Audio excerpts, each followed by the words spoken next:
She said I'd never amount to anything. Walked out on me and our kids for a venture capitalist with a mansion. 7 years later, she's standing in my office, broke and desperate, begging for a job. I smiled and said words that changed everything. You already did. My name is Derek Lawson. I'm 43 years old, and 7 years ago my wife destroyed our family for what she called a real future. Back then, I was a hospital IT director in Sacramento, pulling decent money, but dreaming bigger. I'd spent 2 years building an AI application for managing chronic diseases, working nights in our garage, something that could actually help people. Bethany used to say she believed in it. Turned out she believed in Randall Pierce more. The day she asked for divorce, we sat in our kitchen. Owen was 7, playing with cars in the living room. Sophie was 11, doing homework upstairs. Bethany had that professional look, like she was about to fire an employee. I need to focus on my career, Derek, she said, fingers wrapped around a coffee mug she wasn't drinking. I can't do this anymore. We're in different places. 14 years of marriage, and this was how it ended. Different places? I said, Beth, we have 2 kids. A home. What are you talking about? She set the mug down with a click. I've met someone. Randall's a partner at a venture capital firm. He understands my ambitions. He sees potential in me that you never did. I've supported every job change, every late night. I said, what about Sophie and Owen? Children are resilient, she said, looking at the window instead of me. They'll understand someday. That's when I knew she'd already left us in her mind. Her lawyer was brutal. She wanted the house, our savings including what I'd set aside for my startup, in primary custody. Her argument? I was too focused on unrealistic ventures to be stable. The judge split it down the middle. She got the house and 70% of our savings. I got an apartment in a cheaper part of town and every other weekend, plus Wednesday dinners. Bethany moved in with Randall 3 months later. Big house, pool, 3-car garage.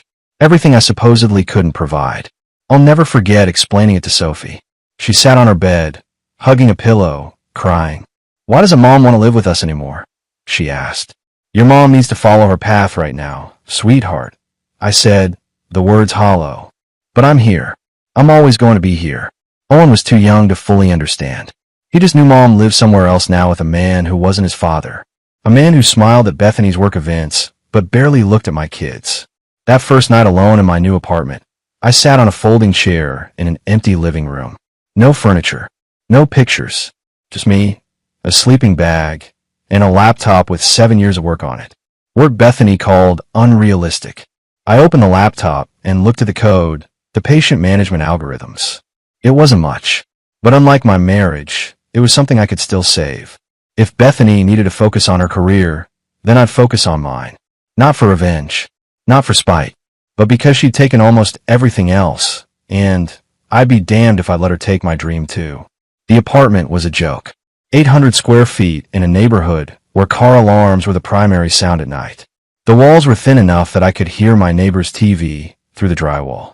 But it was what I could afford after Bethany's lawyer finished carving up our assets. I furnished it with whatever I could find cheap. A mattress on the floor, a folding table that served as both desk and dining room, 2 plastic chairs from a discount store. Sophie cried the first time she saw it. This is where we're staying? She asked, looking around the bare living room. It's temporary, sweetheart. I told her, though I had no idea how long temporary would be. We'll make it work. Owen just shrugged and started unpacking his backpack. Kids adapt, just like Bethany said. Doesn't mean it doesn't hurt them. The real problem came when I opened my bank account on Monday morning. After the divorce settlement, after first and last month's rent, after buying the basics to survive, I had $3,200 left. The startup fund I'd been building for 3 years was gone, absorbed into Bethany's share of assets. I sat at my folding table, laptop open, staring at that number. $3,200 to build a medical AI platform that could compete with companies backed by millions. It was insane. My phone rang. Work. My boss at the hospital, asking if I could come in early to handle a server migration. Sure, I said. I'll be there in 30. That's how it started. Working my regular job 45 hours a week, then coming home to code until 2 in the morning. Weekends I had the kids. I'd work while they did homework or watch TV. Weekends I didn't. I put in 16-hour days. 3 months in, I got my first reality check. I was presenting my app concept to a potential angel investor, a guy I'd met through a hospital connection. His office was downtown, all glass and steel. I showed up in my best shirt, which had a small stain I tried to hide with a tie. The pitch lasted 12 minutes. He interrupted me halfway through. "Derek, I'm going to be honest," he said. "The concept is interesting, but you're at least 2 years from a viable product. Maybe 3. You're doing this alone." "Right now, yes," I said. He leaned back in his chair. "Healthcare AI is expensive. You need data partnerships, clinical trials, FDA considerations. You're looking at minimum $500,000 to get a market, probably closer to $1 million. You have funding. I'm bootstrapping it," I said. He smiled, but it wasn't encouraging. "Good luck with that. If you get traction, call me. But right now, you're too early stage." I walked out of that office feeling like an idiot. Bethany's voice echoed in my head. Unrealistic ventures. Maybe she was right. That night, I almost quit. Almost shut the laptop and accepted that some dreams are too big for one person. But then I thought about Sophie's question. Why does a mom want to live with us? Because she wanted more. Because she thought I couldn't give it to her. I opened the laptop and kept coding. If I was going to fail, at least I'd fail trying. 6 months into my new life, everything fell apart at once. It started with a phone call from Sophie's school. She'd been in a fight, something about another kid saying her dad was poor. The principal wanted a meeting. I took time off work I couldn't afford to lose. Then my car died. The transmission went out on my 10-year-old sedan, and the repair estimate was $20 to $100. I didn't have it. Started taking the bus to work, adding 90 minutes to my commute each way. But the real nightmare came on a Wednesday night when I picked up the kids. Owen looked pale, kept coughing. By midnight, his fever hit 103. I drove him to urgent care in my neighbor's car, praying it wasn't serious. The doctor said it was pneumonia. Not severe, but he needed antibiotics and rest. The bill was $800 after insurance. I put it on a credit card that was already maxed. "Dad, I'm sorry," Owen said in the car, his voice small and tired. "For what, buddy?" "For getting sick. I heard you on the phone. I know we don't have money." Something broke inside me hearing that. My 7-year-old son apologizing for being sick because we were broke. "Owen, you never apologize for that," I said, my voice harder than I meant it. "Never. You understand me? This isn't your fault." He nodded, but I could see he didn't believe me. That night, after I got Owen settled with medication, I sat at my folding table staring at my bank account. $14. My next paycheck was 5 days away, and I needed to buy groceries. I thought about calling my parents, but they'd already helped with the security deposit. Thought about asking my brother, but he had his own family to support. There was no one left. My phone buzzed. Email notification. Another rejection from an investor I'd pitched 2 weeks ago. Not the right fit for our portfolio at this time. I closed my laptop and put my head in my hands. Bethany was right. I was chasing something unrealistic while my kids suffered for it. Owen was apologizing for being sick. Sophie was fighting at school. And I was sitting here with $14 pretending I could build a medical AI company. Then my phone rang. Unknown number. I almost didn't answer. "Derek Lawson," a gravelly voice said. "Speaking. This is Walter Griffin. I worked with you at County General about 8 years ago. You probably don't remember me." I searched my memory. Walter Griffin. Old school systems engineer. Must have been in his 60s back then. Brilliant but semi-retired. "I remember," I said. "You taught me half of what I know about database architecture." He chuckled. "I heard through the grapevine, you're building something. Healthcare AI for chronic disease management." "That true?" "Was true," I said. "Right now I'm mostly trying to keep my kids fed." "Don't give up yet," Walter said. "I'd like to see what you've built. You free this weekend?" Walter Griffin's house was in the suburbs, the kind of neighborhood I used to live in. Nice lawn, 2-car garage, probably worth $500,000. I pulled up in my neighbor's borrowed car, laptop bag over my shoulder, feeling completely out of place. He answered the door in jeans and a flannel shirt, looking older than I remembered but sharp-eyed. "Come in," Walter said. "Coffee?" "Please." His office was impressive. 3 monitors, server rack humming in the corner, walls covered with certifications and photos from 40 years in tech. This was a man who'd built real things. I showed him my application. The patient interface, the AI algorithm that tracked symptoms and medication adherence, the predictive analytics that could flag complications before they became emergencies. He asked technical questions I could actually answer, probed the architecture, tested edge cases. 2 hours later, he leaned back in his chair. You built this alone? Walter asked. Mostly. Borrowed some open-source frameworks, but the core algorithm is mine. It's rough, he said. The UI needs work. Security protocols need hardening. But the foundation is solid, Derek. Really solid. I felt something I hadn't felt in months. Hope. I can't pay you, I said. I know you'd be worth 6 figures anywhere, but... Walter held up his hand. I'm 69 years old. Retired last year. My wife died 3 years ago. Kids are grown and gone. Nowhere to most days. Watch game shows and argue with strangers on tech forums. I'm bored out of my mind. He stood up, walked to the window. I heard what happened with your divorce. Heard your wife cleaned you out and left you with nothing. That true? More or less. Then here's my offer, Walter said. I'll help you build this thing. Part-time, maybe 20 hours a week. I don't need money. I need a reason to get up in the morning. But I have 2 conditions. Name them. First, you listen to my advice. I've been doing this since before you were born. Second, you don't quit. I don't care how hard it gets. You see this through. I stood up and offered my hand. Deal. Walter shook it, his grip still strong. Good. Now let's talk about what we're really building here. This isn't just an app, Derek. This is a platform. If we do this right, we can license it to hospital systems, insurance companies, research institutions. But it'll take 2 years minimum. Maybe 3. You ready for that? I thought about Owen apologizing for being sick. About Sophie fighting at school. About Bethany's face when she said I was chasing unrealistic dreams. I'm ready, I said. Then let's get to work. With Walter's help, everything changed. Not overnight, but steadily. He'd come to my apartment 3 evenings a week, bringing takeout and diving into code. The man was 70 but could outwork developers half his age. Your authentication system is garbage, Walter said one night, fingers flying across his keyboard. Hospital data needs military-grade encryption. Let me rebuild it. Within 2 months, we had a functional beta. Walter connected me with a small clinic in Oakland willing to test it. 20 patients with diabetes, tracking their glucose levels and medication through our app. The results were remarkable. Patients reported better adherence, fewer missed doses. The clinic administrator called it transformative. But success brought new problems. I was working my hospital job 40 hours, coding 40 more, and trying to be present for Sophie and Owen every other weekend. Something had to give. One Wednesday night, I picked up the kids for dinner. Sophie was quiet, picking at her food. What's wrong, sweetheart? I asked. She looked up, eyes wet. Mom says you're going to move away, that your job is taking you somewhere else. My jaw tightened. I'm not going anywhere. Where did she hear that? She told Randall that you're probably going to fail and have to move back with Grandma in Oregon. I took a breath, pushed down the anger. Sophie, listen to me. I'm not failing, and I'm not leaving. Your mom is wrong.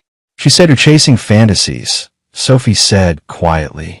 That you'll never be successful like Randall. Owen looked scared, like he might cry. Let me tell you something, I said, leaning forward. Success isn't about how much money you make or what car you drive. It's about keeping promises and working hard for what matters. I promise you both, I'm not going anywhere. And I'm going to show your mom exactly how wrong she is. That conversation lit a fire in me. 2 weeks later, Walter and I landed our first real contract. A hospital network in Nevada wanted to pilot our platform with 200 patients. The contract was worth $75,000 over 6 months. When I signed the papers, my hand shook. Not from fear, from vindication. This is just the beginning, Walter said. But Derek, you need to quit your day job. You can't build a company working nights and weekends. I have rent, child support bills, I said. I can't afford to quit. You can't afford not to, he replied. This contract is enough to live on for 6 months. Barely, but enough. Take the leap, or stay small forever. He was right. I gave notice at the hospital the next day. My boss thought I was insane. Maybe I was. But for the first time since Bethany left, I felt like I was moving forward instead of just surviving. Sophie asked me that weekend if I was scared about quitting my job. Terrified, I told her honestly. But sometimes you have to be brave, even when you're scared. She hugged me tight. I think you're brave, Dad. That made every sleepless night worth it. The Nevada hospital contract was brutal. 200 patients meant 200 different needs, problems, complaints. I worked 16-hour days. Walter worked 10. We hired a junior developer on contract, barely affordable, but necessary. For months in, we had our first crisis. The app crashed during a critical data sync, wiping out 3 days of patient entries. The hospital administrator called me at midnight, furious. "This is unacceptable, Derek," she said. "We trusted you with patient data. If this happens again, we're done." Walter and I pulled 2 all-nighters, rebuilt the sync system, added redundancies. It never crashed again, but the stress was destroying me. I lost 15 pounds I didn't have to lose. Dark circles under my eyes became permanent. Sophie noticed. "Dad, you look sick," she said during our Wednesday dinner. "Just tired, sweetheart." "I'm okay." I wasn't okay, but I couldn't stop now. Then something unexpected happened. A medical conference in San Francisco invited me to present our platform. Small audience, maybe 60 people, but they were decision makers from hospital systems across the West Coast. I stood on that stage in a suit I bought at a thrift store, showed our results, explained how our AI reduced hospital readmissions by 18% in the Nevada trial. After my presentation, 3 people approached with business cards. Real interest, real opportunities. One was from a hospital CEO in Portland who wanted to discuss a much larger contract. On the flight home, I looked at those business cards and realized something. I was actually doing it, building something real, something that mattered. The Nevada contract ended successfully. The hospital administrator called it the most effective patient management tool we've implemented in 10 years. They signed an extension worth $120,000. Walter and I celebrated with cheap whiskey in my apartment. "You did it," he said, raising his glass. "You took a dream and made it real." "We did it," I corrected. But the best moment came 2 weeks later. Sophie's school was having career day. She asked if I could come talk about my job. I showed up in jeans and a button-down, no fancy suit, no corporate polish. I told her class about building software that helps sick people stay healthy, about working hard when things get difficult, about not giving up on dreams, even when people tell you they're impossible. After class, Sophie's teacher pulled me aside. "Your daughter talks about you constantly," she said. "She tells everyone her dad is changing healthcare. I just wanted you to know how proud she is." I drove home that day with tears in my eyes. Not from sadness, from knowing that whatever else happened, my kids saw me fighting. They saw me refuse to quit, and that mattered more than any contract ever could. 7 years after Bethany walked out, my company had 15 hospital contracts across 6 states. We'd raised our first real funding round, $800,000 from a healthcare venture firm. I'd moved into an actual office, hired a team of 8 developers, and finally bought a house where Sophie and Owen had their own rooms. The irony wasn't lost on me. I was living the dream Bethany said was unrealistic. Then one Tuesday morning, my receptionist buzzed my office. "Derek, there's a woman here to see you. She says her name is Bethany Lawson. Should I send her away?" My stomach dropped. "No, send her in." She walked through my door looking smaller than I remembered. Older, tired. The confidence she'd worn like armor 7 years ago was gone, replaced by something desperate. "Derek," Bethany said, her voice uncertain. "Thank you for seeing me." I gestured to the chair across from my desk. Didn't stand. Didn't smile. "What do you want, Beth?" She sat down, hands clasped in her lap. "I heard about your success. The company, the funding. I wanted to say congratulations. You could have sent an email. I wanted to see you in person," she said. "To talk about everything that happened. To apologize." I leaned back in my chair, studying her. "Where's Randall?" Her face tightened. "We're not together anymore. Haven't been for 2 years." "What happened?" "He was running a Ponzi scheme," Bethany said quietly. "Investment fraud. The FBI arrested him 18 months ago. He's serving 8 years in federal prison. Everything he had was seized, including the house, including money he'd put in my name. I have debts, Derek. Almost $200,000 in legal fees and restitution. I should have felt satisfaction. Instead, I felt nothing. "I'm sorry that happened to you," I said, "but I'm not sure why you're here." Bethany looked up, and I saw tears in her eyes. "I made a mistake. Leaving you, leaving our family. I thought Randall offered more, but he was a fraud. You were real. You were always real. 7 years too late for that conversation." "I know," she said, But I'm broke and desperate, Derek. I've been job hunting for months. My reputation is destroyed because of Randall. No one will hire me.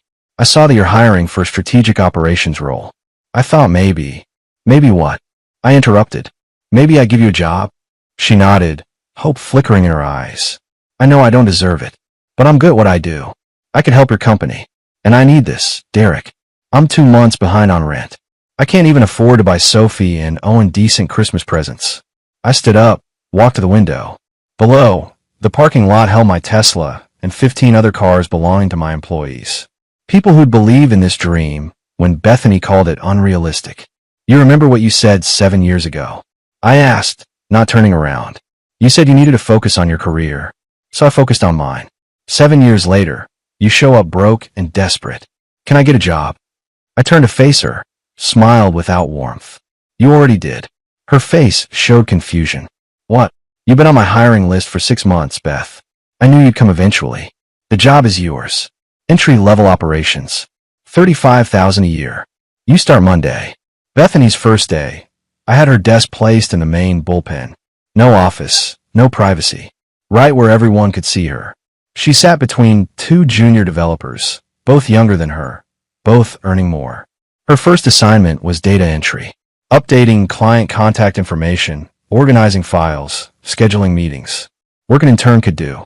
She did it without complaint, at least at first. Walter pulled me aside after her first week. You're playing a dangerous game, he said.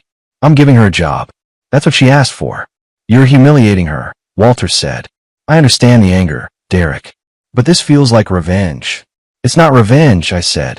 It's consequences. She destroyed our family for ambition. Now she gets to see what real ambition built while she starts from the bottom. But Walter's word stayed with me. Was I being cruel? Or was I just holding her accountable? 3 weeks in, Bethany requested a meeting. She came to my office after hours, when most staff had left. Derek, I need to talk about my role, she said, sitting across from me. Problem with the work? The work is fine. It's just, I have 15 years of marketing and strategy experience. I thought maybe I could contribute more than data entry.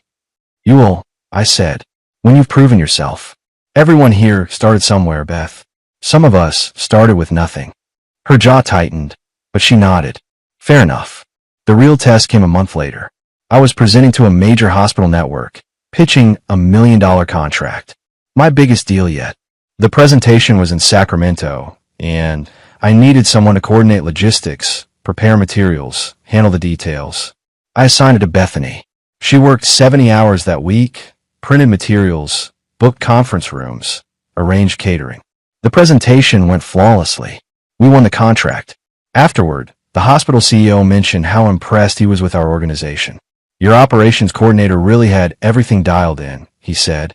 I found Bethany in the office that evening, packing up. You did good work, I said. She looked up surprised. Thank you. I mean it. That contract wouldn't have happened without your coordination. For a moment, she looked like she might cry. Derek, can I ask you something? Why did you hire me? Really? I considered lying, but decided on truth. Because our kids needed to see that I'm not cruel. That even after everything, I could show you grace. But also because you needed to understand what you walked away from. Not the money, not the success, the work, the sacrifice, the years of building something real while you chase status. I understand now, she said quietly. I see what you built. What we could have built together if I hadn't been so blind. Yeah, I said. You do. I left her there, alone in the office, sitting with that realization. Not out of cruelty, but because some lessons you have to learn in silence, with no one to blame but yourself.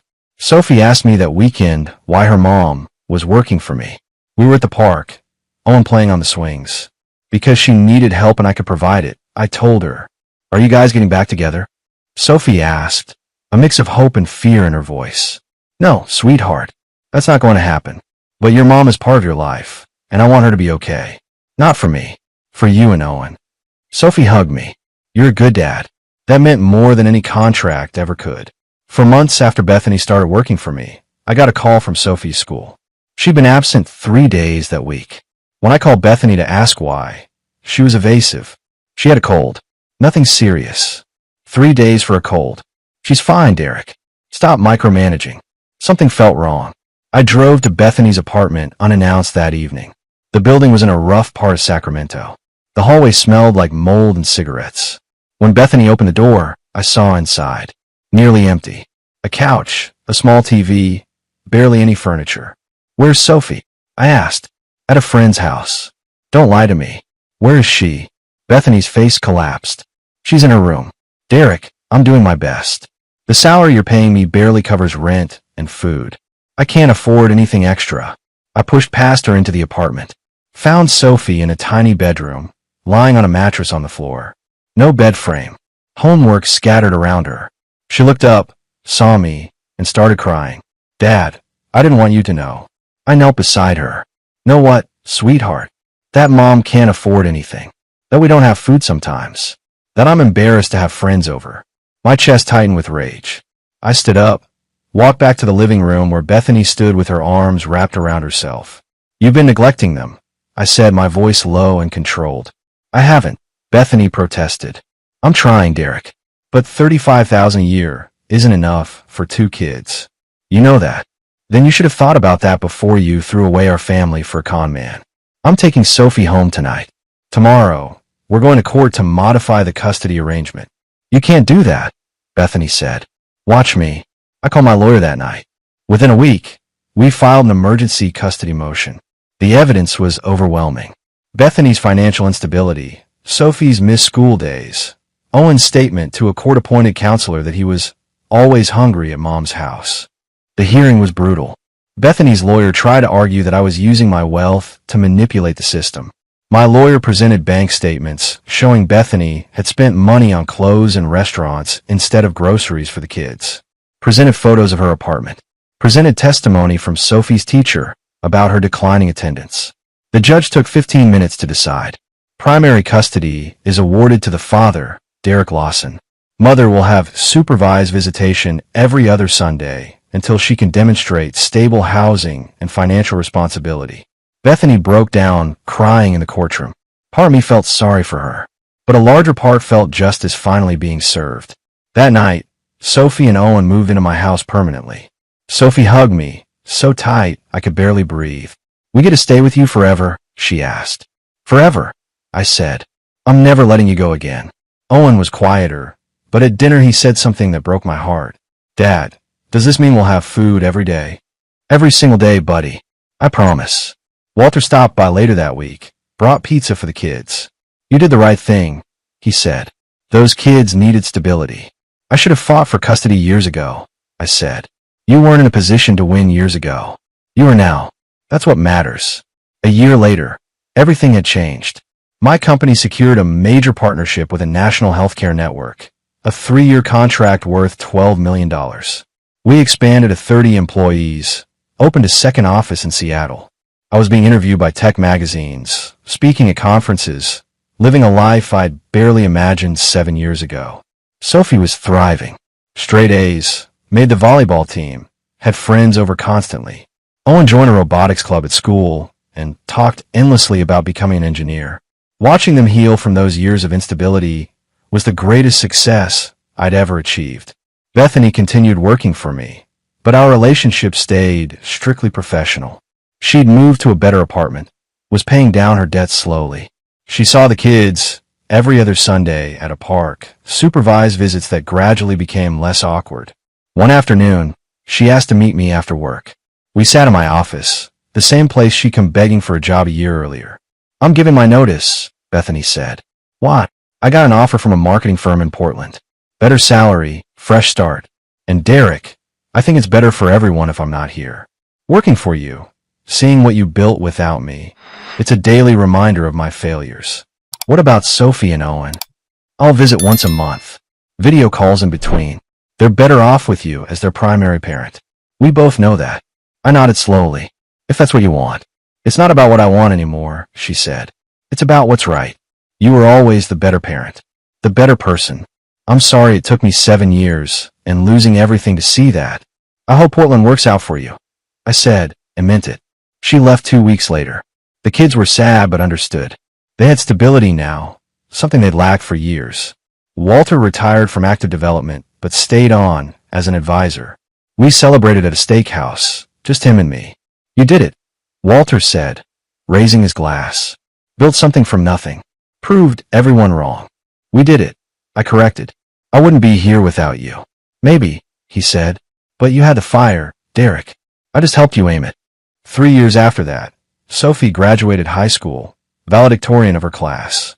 In her speech, she talked about resilience, about watching her father refuse to quit when everything fell apart. My dad taught me that success isn't about never falling down, Sophie said to the crowd. It's about getting back up every single time. About working harder when people say you can't. About building something real, even when everyone tells you it's impossible. I sat in that audience with Owen beside me, now 14 and already taller than me, tears streaming down my face. After the ceremony, Sophie found me in the crowd. Did I embarrass you? She asked. You made me prouder than I've ever been, I said. That night, sitting on my back porch, I thought about that day in the cafe 7 years ago. When Bethany said she needed to focus on her career. When I'd walked away feeling like I'd lost everything. I'd lost a marriage that was already broken. But I'd found something better. Purpose. Dignity. The knowledge that I'd built something that mattered. Not for revenge, but because it was in me all along. Sometimes the best revenge is no revenge at all. It's just becoming the person you were meant to be, and letting that speak for itself.